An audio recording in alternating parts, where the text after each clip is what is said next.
Welcome to Synology Online, synologyonline.com. So today, this is last night actually, we got a 1512. So now you get to see what's involved with the 1512 when it comes in for service, top to bottom. So this unit, you can see inside, it's pretty dusty. Let me put it here. When it leaves here, you won't recognize it. It's gonna be brand new. It's gonna run like brand new. You're gonna see the parts that need to be changed on it. Even parts that are working that are required to be changed on it will be done. So again, this is the 1512 Plus. You might hear me say 1512. We don't usually say pluses, we just say 1512, 1815, 50. Unless it's a non-plus, then we will actually say non-plus. So, and there are non-plus units. So you can see this is the normal coming in NAS, and they get pretty messy. That's the back, so you won't recognize it when it's done, and when it runs you won't recognize it. So it's gonna go for vacuuming right now, so when I get back, I'll actually have it apart and vacuumed, and we'll go over the motherboard.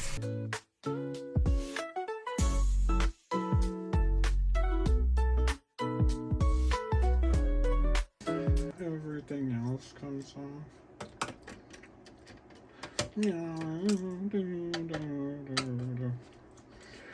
I only use screw guns to take off screws usually, not on motherboards. Actually, I never put screws in with a screw gun. It's just not right, I can tell you that.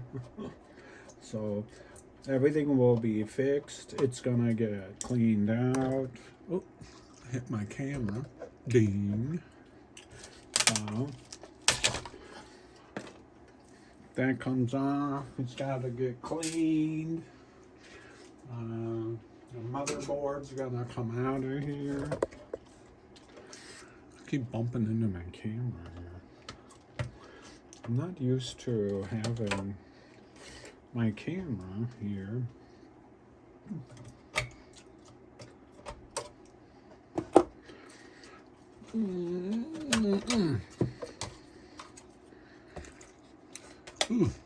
Okay, gosh, why do I keep hitting this thing?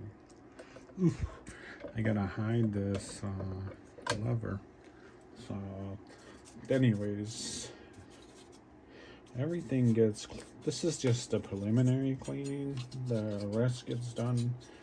The motherboard gets completely cleaned out when it's done. So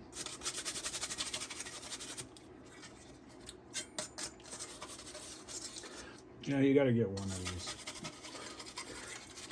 They're easy to find. A local beauty store. It's used for hair coloring. So it does a great motherboard brush. So let's see what we got here. We're gonna hook him up to power. I haven't turned the power on yet. We want to get pin 2 to ground. It's right there. Okay. Now, here we go. We're up on top now. I mean, I'm just doing this. I'm gonna do a better detailed one, but at least it gives you like a chance to see, you know, what we see. So, anyways, back down to the motherboard. Okay. Now, I'm going to see what's wrong with this thing, because I have a feeling it's an EDOM, but how do you know? How are you going to tell? Well, today I'm going to show you exactly how you're going to know which one is the EDOM one. So let's see, we're going to, oh, hold on. Let me okay. So I'm going to turn this off, take this off. Oh, sorry, Don.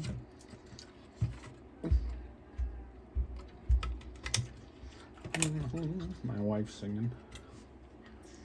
That's what it looks like, and of course, US Mast, it's probably bad. Quick note, these motherboards generally, the 1512s, will come with 1 gigs of RAM from the factory. ADATA is usually the chip they use in these older ones, and sure enough, it's 1 gig by ADATA.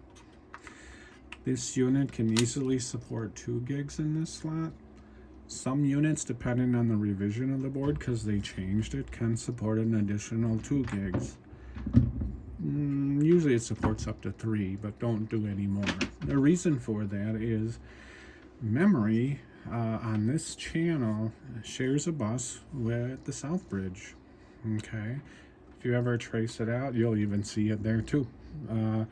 And that's the thing, there's a North Bridge, South Bridge, it's Intel based, and this brings back to the old days of laptops with CPUs, North Bridges, and South Bridges. So South Bridge here handles all the I/O. It also shares the same memory lanes as the memory does, so that's why sometimes it can be an issue. The other thing too is there's not a problem here. These capacitors can go on this one too, so we change them anyways for preventative, even though there's not a problem to it. So why fix an EDOM and then the customer's back here a year later telling me the board's not working because, you know, these went. So they look fine, but I'm going to show you on this board why everyone keeps putting these in wrong, because you cannot put them in the same way they came out. So even though they look good, we still change them. All right, sometimes even these 2 chips will go.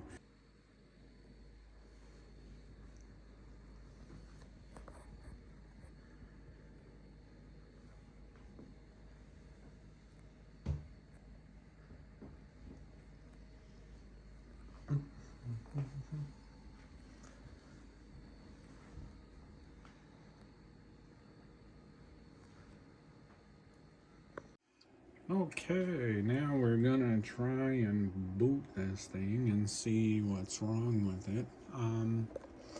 Let me see if I can turn this up. I have my screen up on my serial port. Now, when you do serial ports, you want to make sure you always put a line in there, no matter what. Sometimes you can get a blank screen, and this will flash, indicating it's looking for an EDOM that's not working in certain model boards. Only in the 12s and 13s will you get the dual bootable options that show. In the 15 series and higher, you won't see anything change here. So it's always good to have a line there, because this way you'll know if something is refreshing. Alrighty, back down to our board. I'm gonna turn it on.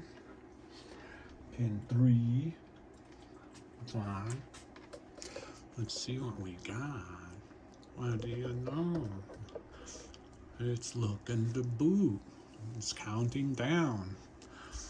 And I only saw 1 boot option. So let's see if we can get up there and show you that. Okay. I'm actually going to do a really nice video on this. I just wanted to do a quick one for now to show you why things are being done wrong. On Synology, there should be 3 boot options. Currently, there's only 1, and that's just an internal shell. All right. There actually is some commands that are in here that you can enter to do some testing. You don't need an EDOM, but This is how it works. One is the primary boot function. One's job is to go and look for the EDOM. If it doesn't see the EDOM, it stalls here. Okay? If one goes out and looks for 2 or 3 for the EDOM, it then comes back and starts to load the boot cycle. Okay, so one is the main driving force in all of the NASs. It's the working system. Okay, so you'll see that when we move into the next one. So here's our EDOM again. I use CMI Zapper, his EDOM, Chipmunk. Had to make these for us, me and my partner, because we use them so much. We have to. Before that, and I showed this in another video, I was making my own with these. You can buy them online. I don't even know if you can find them online. I got like 50 of these boards sitting in a box, and haven't had any time to put them together because I don't use them. I just use this thing. So what we do is we generally will read the EDOM and plug it in. That's it. Now you're going to see how to find out if you got a bad EDOM. You want to see that green light blink, that's a good sign. No. Let me pop up the old camera. If you want to make your own EDOM, that's pretty much the wiring. Something we put online, I think that we put online like 10 years ago or more. I use HDD Raw Gurus too. It works the best. You want to see that you've got Synology on here. If you don't see it, then that happens. There are ways around that sometimes. One of them is freeze spray. Sometimes they run better cooler. You could use a heat gun. Sometimes they run better when they're hot. So the idea behind this is we're trying to preserve the original file that's on the EDOM. Sometimes you can't. In those cases, then I just rebuild one from scratch, put all the serials and MAC addresses. The reason I like preserving the original is because when the EDOM's done, the customer just puts his drives in and he's done. He doesn't have anything to worry about. So no more resetting of logins and stuff like that. So here's our EDOM. Double click it, or next, choose a file name you want to save it. Save it to your desktop or something. I'll just call it a bunch of J's because I already know what it is. Hit enter, let's go. Okay. So it's reading the EDOM, and actually just by me looking at it, I can tell the EDOM's bad. You could see it stalling. Apparently there's probably a row of addresses throughout the whole thing that's bad, as usual. So every time it gets to those, it's going to stall like this. So how do you tell you got a bad EDOM? So the EDOM has a timing window. It must be met, all right? And if it's not met within 15 seconds, 20 seconds max, no good.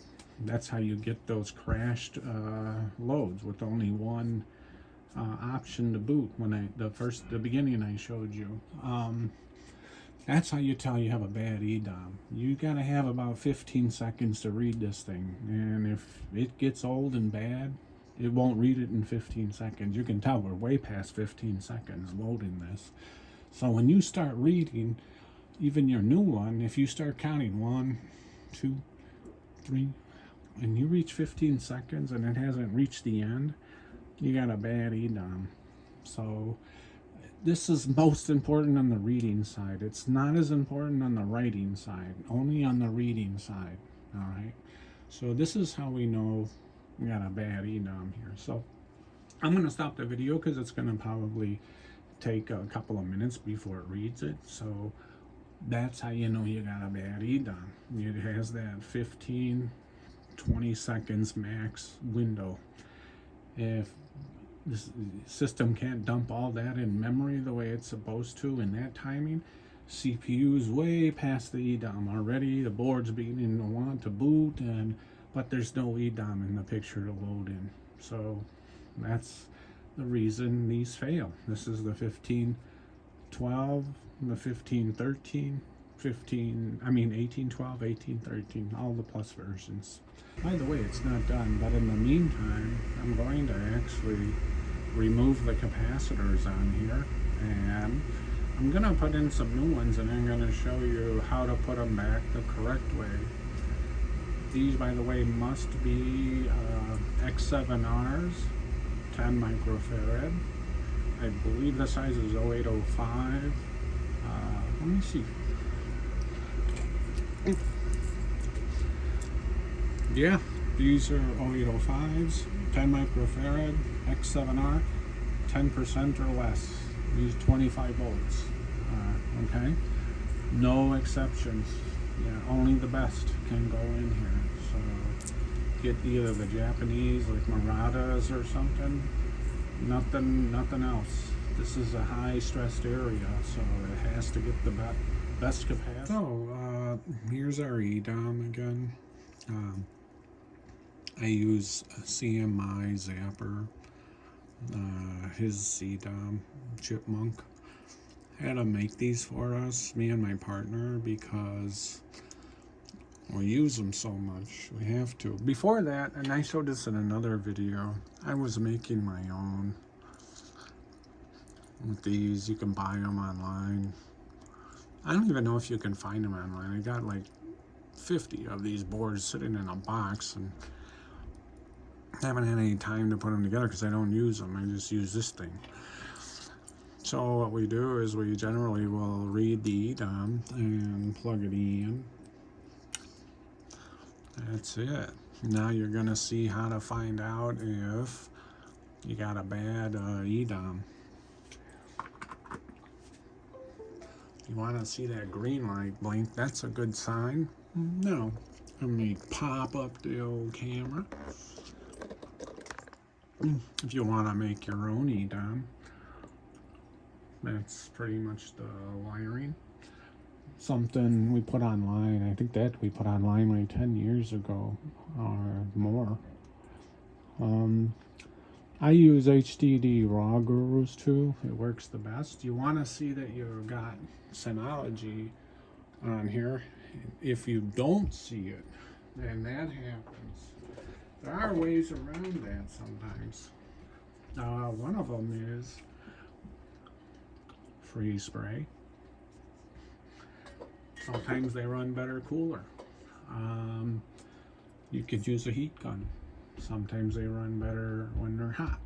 So the idea behind this is we're trying to preserve the original file that's on the EDOM. Sometimes you can't.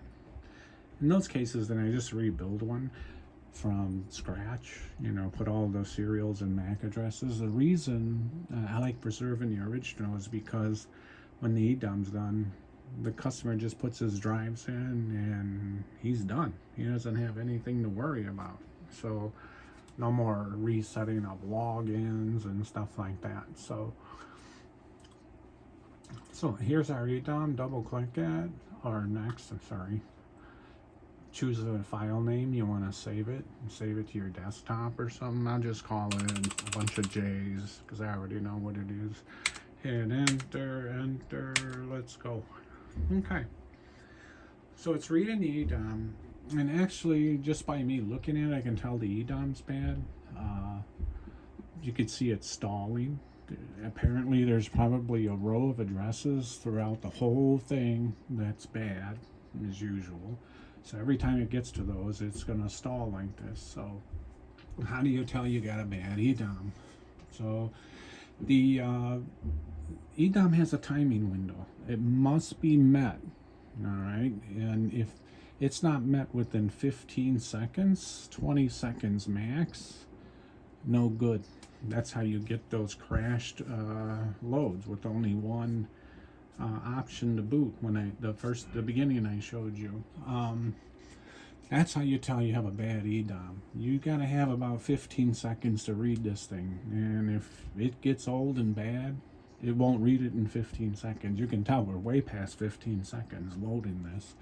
So when you start reading, even your new one, if you start counting 1, 2, 3, and you reach 15 seconds and it hasn't reached the end, you got a bad EDOM. So this is most important on the reading side. It's not as important on the writing side, only on the reading side. All right. So this is how we know we got a bad EDOM here. So I'm going to stop the video because it's going to probably take a couple of minutes before it reads it. So that's how you know you got a bad EDOM. It has that 15, 20 seconds max window. If this system can't dump all that in memory the way it's supposed to in that timing, CPU's way past the EDOM already. The board's beginning to want to boot, but there's no EDOM in the picture to load in. So that's the reason these fail. This is the 1512, the 1513, 1812, 1813, all the plus versions. All the ones that use EDOM. This actually applies to the 1010s, even the earlier models. They all have the same problem, if it's not fans that are already going out. So I thought I would show this to you. I'll wait till it's done and I'll be right back. By the way, it's not done, but in the meantime, I'm going to actually remove the capacitors on here, and I'm going to put in some new ones, and I'm going to show you how to put them back the correct way. These, by the way, must be X7Rs, 10 microfarad. I believe the size is 0805. Let me see. Yeah, these are 0805s, 10 microfarad, X7R, 10% or less. Use 25 volts. Okay, no exceptions. Yeah, only the best can go in here. So get either the Japanese like Muratas or something. Nothing else. This is a high stressed area, so it has to get the best capacitors for these two areas. All my parts, by the way, everything is in these little pencil tubes. I have a whole, looks like a scientist shelf here. So anyways, I'm going to change them, and I'm going to show you what it looks like when it's done. The EDOM is still, it's about done almost, and we're going to be fixing that problem too. So the capacitors have been put on, and you'll see what I mean when I'm talking about. That's how they should look. They should be tilted up in the air and not touching the board.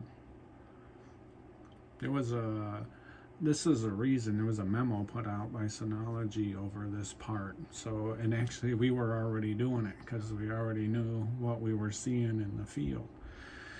And if you've replaced these, this is the way to reinstall them. If somebody replaced them for you, send it back. It's not done right.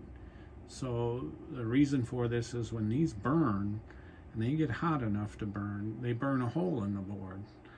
So by lifting it on one side, you actually prevent this because the capacitor is not touching the board anymore. So this board will never have a burn problem. So that's exactly how you're supposed to replace these. 1513, 1512 plus, 1513 plus, 1812 plus, 1813 plus. Now to change the EDOM, remember I mentioned in a previous video of the stuff I buy, you want to make sure you get one that has that rounded tip, and you're going to see why when I change the chip on this EDOM. Okay, let's grab some of that King Bow we were talking about. Put some on.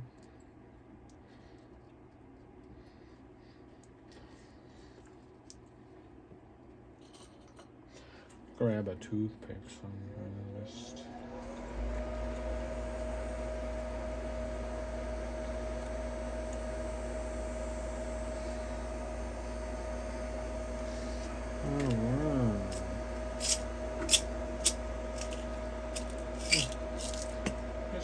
couple like small pieces of iridium solder.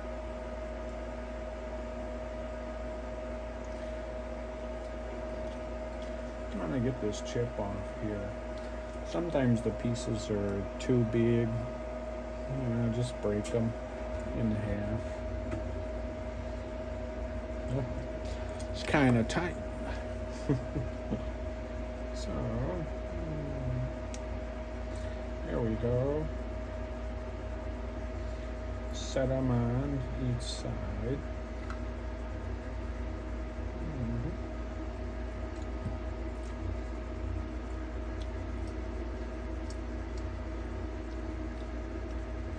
So you can see, just kind of push them over.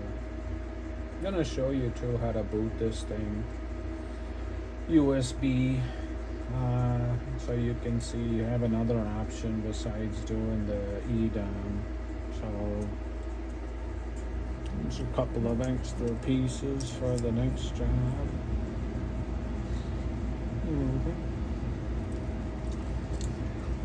Let's get that chip off. Kind of move the camera so you can see it better. So you want to tin your leads. And time to start on this guy. Let's see if we can take it off in like 10 seconds, you know. Sometimes you can, sometimes you can't. Anyways, get this stuff to melt into all the legs. Okay. The more you get in, the faster it comes off. And just keep going in circles. See what I mean? It's off. Don't clean it, because you're gonna need that. Leave it like that. So you see how fast it comes off? It's not hard to change these with the iridium solder. So I'm gonna put Capacitor on it. Make sure your leads are clean. You don't want any iridium left over when you put the other chip on. So, just clean up.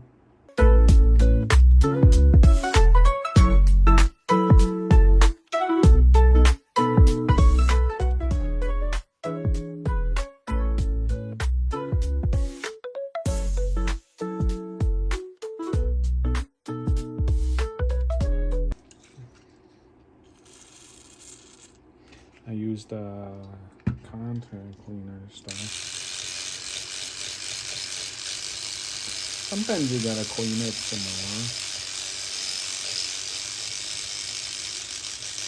But this stuff really takes flux off pretty good. So it already looks pretty clean.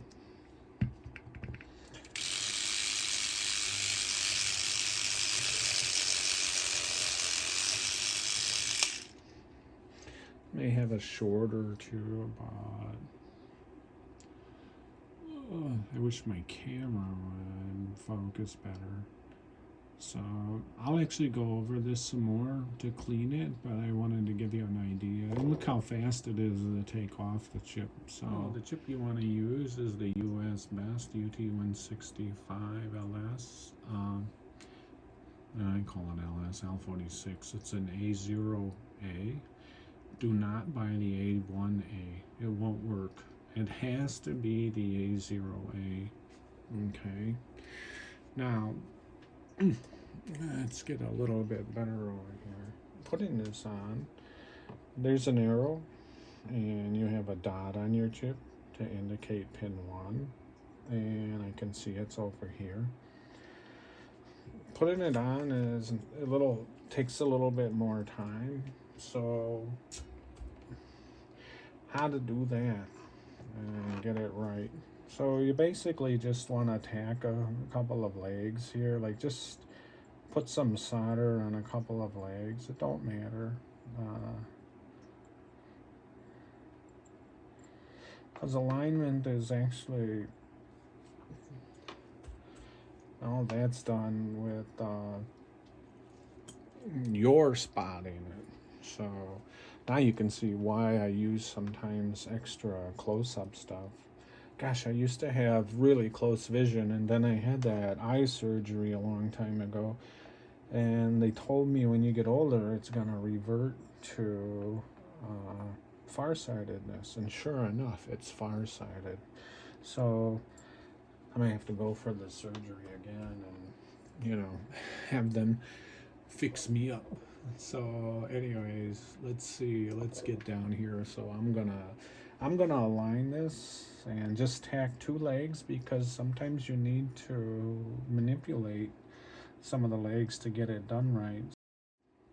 So if you run into some legs a little bit awkward, even though these are okay, you just take like a wooden toothpick and you wipe along here, and they'll actually straighten out the more you wipe. So, and I showed this to a guy once a while ago, and he's like, man, that's a great idea. So how do you solder this thing now, man? There's so many legs. Here's what you do, and it's not really that bad. It's a little more time consuming than doing the takeoff. But just grab some solder. And the way you took it off is pretty similar to the way you put it on. Just get some solder on the legs, mix it up. Don't worry about any shorts on it. You fix those later, and you'll see what I mean. So that's all you need to do. You put those there. You got plenty of flux on there, so wipe it off. And remember I told you that curved tip, so you're gonna do the same thing. Alright, you'll see it collects all on one side and all the legs are soldered. Same like when we took it off. Do you remember we actually wiped all the legs? You want to get the solder to mix on there. Now, if you keep cleaning your iron and going down,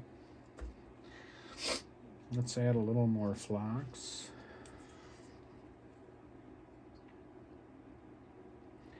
Sometimes you have to be a little generous with this one, because flux has a neat thing that it does. It allows for solder to separate. So if you notice the legs are getting shorted everywhere, hey, get that flux out. You probably don't have enough on there, And you'll find where it collects here a little bit towards the ends. Don't worry about those. Clean off your tip, wipe it down. Alright. You get to the ends and you can just pull it apart. Sometimes it comes off, but to give you an idea, I'm gonna finish this one, but you see I only have a little area. That's it. So, alright. And there's those little areas, there's more on the sides, but you just pull it down, keep cleaning your, keep cleaning the tip, because you want to get rid of this solder. But all you do is you grab this, and you'll see what I mean. See how fast it cleans it off? Any that are on there. You just grab your, your solder wick. I do it on that side or the other side. Don't matter.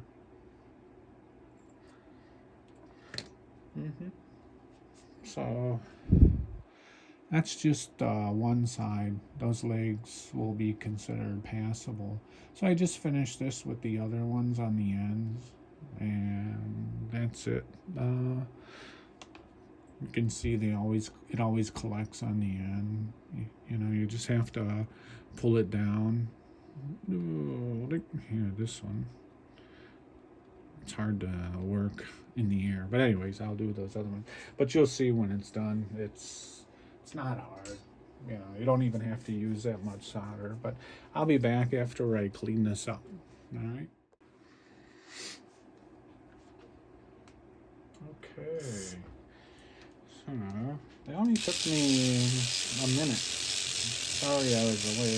I just have to go around it. I thought it was gonna take me longer, but it only took like a minute. So you can get an idea. And I'm gonna show you what you have to look for. Generally under a microscope we'll look for these two, but if you look at your EDOM, let me see. Gosh, my hand's starting to look old. Here we go. So I cleaned off the ends. There's one I have to fix. This is what you want to check for. You want to check to make sure there's no shorts. Might not be a short, might be, but I'll still fix it. You want to look this way. You want to look inside. Look inside. Oh, see, there's one I could have missed. You want to look from the top. Make sure there's no shorts. Let me tell you, any shorts here can be a problem for your computer. In fact, that reminded me, never directly connect these to a PC. All right? If anything happens and you have an issue, use something that's not directly connected to the PC. Cause hooking these things up, you know, like when I do the EDOM reader and I hook it up to my USB, I always connect it through another device. You get a short in here, man, say goodbye to your PC. Imagine you short down the USB. Now, a lot of USBs, Windows will detect the overload and shut down the USB, but not all of them. I've seen quite a few dead laptops or computer systems when people put in shorted stuff to USB ports. So I do recommend you never connect this directly to a PC, okay? Or else you're gonna have problems, bud. Okay, our EDOM is back. He's done, cleaned and checked. Hopefully we hear the music, and that's music. Let's hope it reads less than 20 seconds here. So let's see what happens. Yeah, we want that. We'll call it some weird name.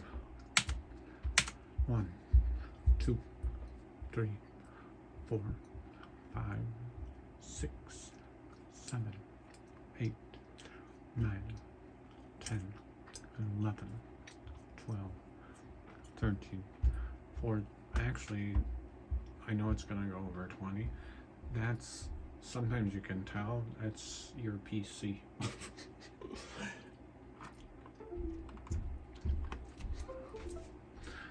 Alright, let me just start over. And you'll see. So don't do this a few times, because sometimes your PC can mess you up. 1, 2, 3, 4, 5, 6, 7, 8, 9, 10, 11, 12, 13. 13 seconds, even less than 15. Now we know we got a good EDOM. Alright? So now that you see what I mean, when you gotta sometimes do it a couple of times. You never know what's going on here. So we changed our caps. We put them in the right way. Let's do our EDOM. Make sure when you install this, you know, first put the back side down a little bit and make sure those pins are aligned.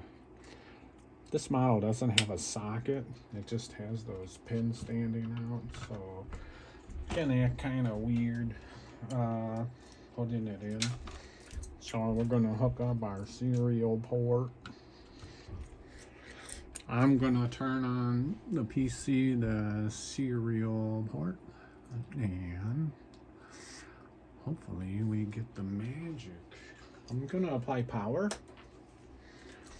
Oh, it turned on. Sometimes they do turn on by themselves. So let's see if we get more than one boot option.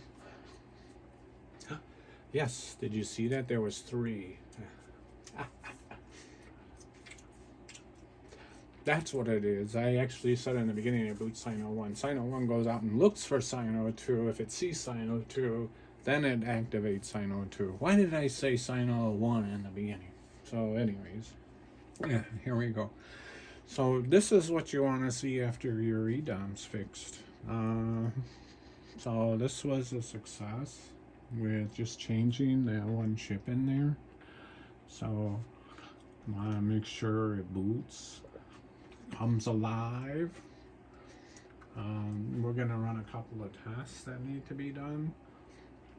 And we can actually, we're going to stress test the PSU. That's part of the service anyways, just to make sure that's there. You want to make sure we see 2 Ethernet ports show up here. We're going to do that in a command as well.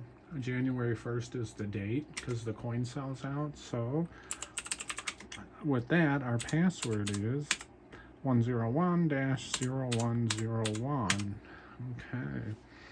So we want to see if we're listening on the port. Did I type that wrong? Oh. Okay, yes, we're listening. If you have static IP too, this will show up here. So in this case, there is none. So how much memory? I think it still has 1 gig. Yeah, there's 1.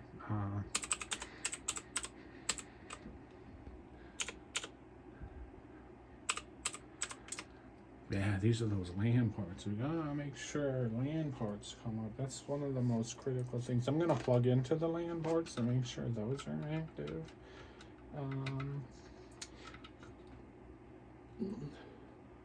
Yep, there's Ethernet 1. Let's see if Ethernet 0 comes on. He comes on. Beautiful. So we know this guy's gonna boot. This guy's a pass, so I'm gonna turn it off and let's see. We now have a NAS to clean up and get things going here. I first gotta stress test the PSU. That's part of the service too. So I'll be right back. Forgot to mention coin cell. We only put the best Energizer lithium. I usually use this or KTS's if I get a good deal on them.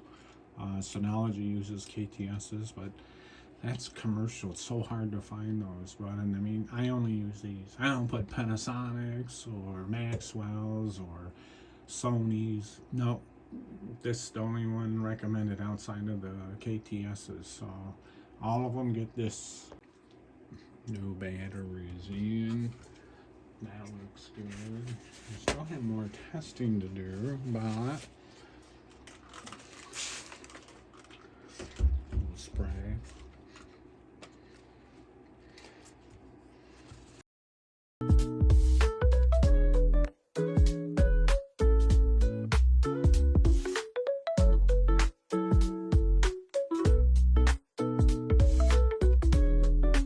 Now that the board is done, now doing the video really slows me down a lot. This whole repair usually takes about 5 minutes. So that's the caps and the EDOM. So you get an idea what it's like.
he's gonna go and get vacuumed and be right back.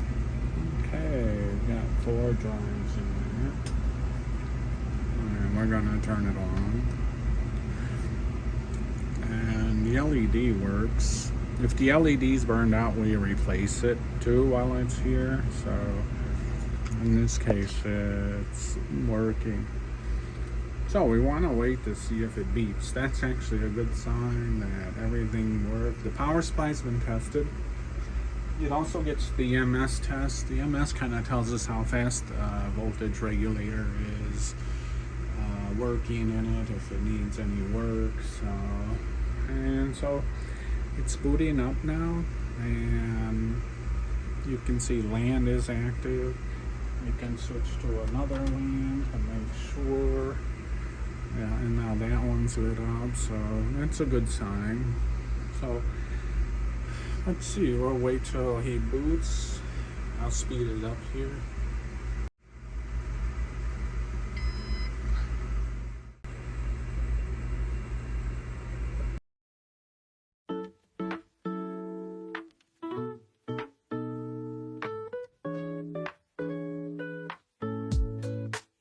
So a quick note, every customer that sends a NAS in and these apply to it, they get a free gift. These are actually latches. So if you're like your trays, they don't close and lock. These are the little guys that does it. So when you close your drive tray, click to close, and they don't work, it's these. And I actually made the tool that I designed on my printer to remove those latches, and it works pretty good. So